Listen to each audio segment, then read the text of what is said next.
Je vous présente aujourd'hui le programme de notre liste pour les élections municipales du mois de mars à Sevran.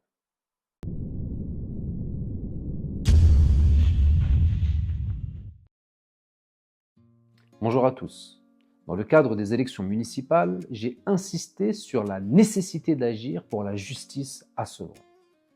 Notre mobilisation doit faire cesser l'impunité pour que Sevran puisse se reconstruire par des personnes portées par des valeurs d'honnêteté, de sincérité et de probité. Nous avons une vision de reconstruction pour Sevran. Elle s'inscrit dans notre programme, fruit de l'alliance de nos intelligences qui sera mise en œuvre par la mutualisation de nos compétences, une fois que les Sevranais auront décidé de se débarrasser électoralement de leurs bourreaux. Attention au syndrome de Stockholm électoral, à propos duquel nous avions réalisé une vidéo en 2020. Je vous mets le lien en commentaire. Voici donc notre programme qui vous sera distribué en personne ou dans vos boîtes aux lettres. Préambule. Sevran a rendez-vous avec son histoire.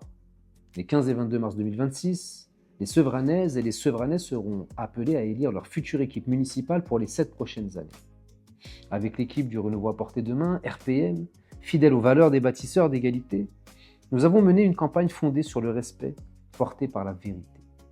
La vérité qui éclaire, qui élève, qui permet de comprendre les problèmes pour y apporter des solutions citoyennes. Cette valeur de respect, nous la transmettons à nos enfants afin qu'ils deviennent des adultes responsables et engagés. En réalité, un programme municipal ne peut se réaliser que si les finances d'une ville le permettent. Un projet est une destination. Encore faut-il que le véhicule du service public soit en état de rouler et dispose du carburant nécessaire pour y parvenir. À Sevran, ce carburant est siphonné année après année. Les finances publiques sont dilapidées, notre véhicule communal affaibli, parfois saboté, au point de compromettre l'avenir de notre ville. Le contrôle technique réalisé par la Cour des comptes et la Chambre régionale des comptes dresse un constat précis et alarmant. Anomalies, dérives, illégalités, irrégularités. Comment croire aux promesses de ceux qui ont vidé le réservoir alimenté par nos taxes et impôts? Comment faire confiance à des irresponsables dont les pratiques illégales ont été à plusieurs reprises dénoncées par la Chambre régionale des comptes? Notre priorité absolue sera donc l'assainissement de nos finances publiques. Le programme que nous vous présentons est le fruit d'un travail collectif, issu de l'alliance de nos intelligences au service de l'intérêt général. Il n'est pas figé. La concertation et l'adaptation seront au cœur de notre action municipale. Les grands projets de Sevran seront décidés avec vous et pour vous, afin que notre commune reste le reflet vivant de l'expression de la volonté générale des Sevranaises et Sevranais.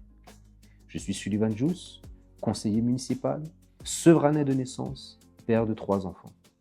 Durant ce mandat, j'ai exercé avec rigueur mon rôle de contrôle au sein de l'opposition. Aujourd'hui, le temps est venu de passer aux responsabilités. Il est nécessaire de restaurer la fierté d'être Sevranais. Sullivan Jous. Pour le volet sûreté et sécurité de notre programme. Une ville en paix est une ville en sécurité. La sécurité ne peut se réduire à la seule répression. Elle repose avant tout sur la prévention, l'accompagnement et la présence humaine pour endiguer toute forme de violence et de délinquance sur le long terme. Nous remettrons en service le pôle médiation avec des éducateurs de rue, formés et capables d'intervenir auprès de tous les publics et dans tous les espaces.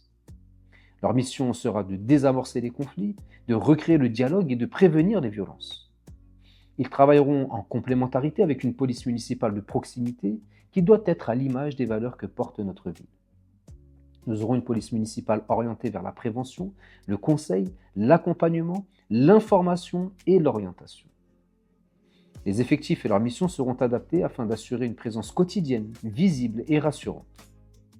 Nous exigerons de l'État un commissariat de plein exercice, doté de moyens humains et logistiques à la hauteur des enjeux sécuritaires de Sevran. La police nationale devra exercer ses missions dans le strict respect de la loi et de la déontologie. Chaque intervention devra être justifiée et proportionnée. La ville sera vigilante face aux dérives individuelles qui fragilisent la relation entre habitants et forces de l'ordre, tout en garantissant le respect et la protection des agents dans l'exercice de leur mission régalienne.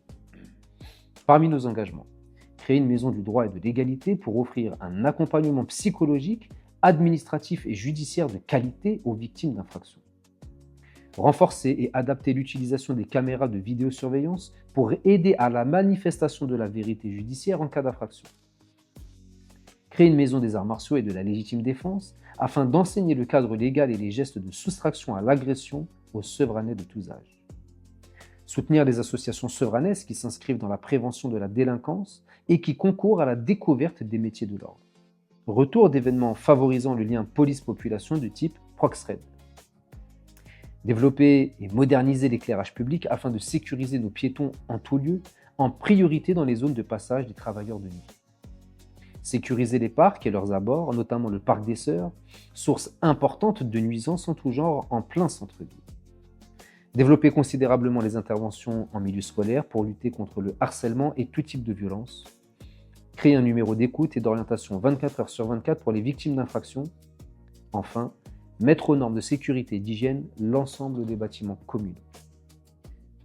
Voici pour la partie sûreté et sécurité. Dans une prochaine vidéo, nous parlerons d'éducation et de formation. Pour nos enfants, pour nos anciens, rassemblés, solidaires, citoyens. Mars 2026, nous voilà enfin.